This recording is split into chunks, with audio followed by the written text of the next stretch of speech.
This week we're talking about the awesome selection of vehicles in Midnight Club 2. One of the bigger challenges in making a racing game is making the things you race appealing to the player. And so we do that by studying, first thing we do is study the street culture really closely.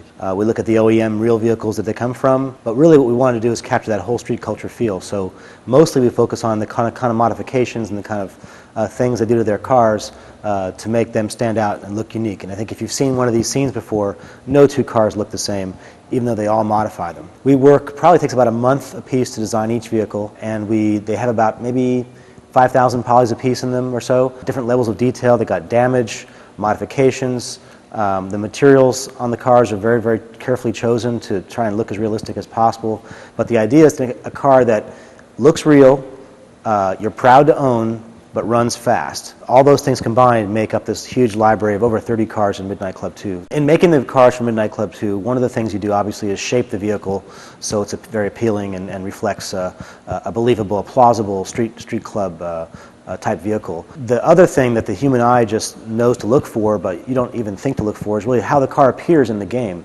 This game takes place at midnight, a lot dawn till dusk pretty much, so there's a lot of city light interaction, a lot of neighborhood scene interaction, so we actually do a fairly sophisticated technology to make the graphic effects in the car look good. One of the things we do is calculate a reflection map every single frame, a new one every frame for the car, which combines the reflected environment and the highlight pass in one picture.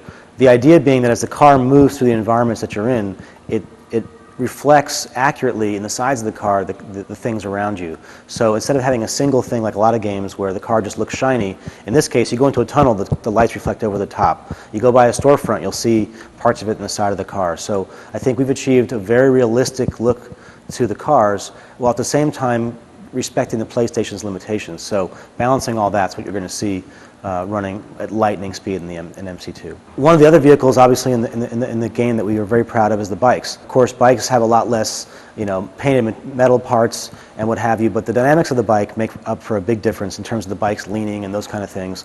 But also the bike has a rider. So the rider is a big part of telling you what the bike's doing. In terms of if the rider is about to fall off, they'll be making wavering kind of maneuvers. The bike rider will taunt you if you wait too long for him.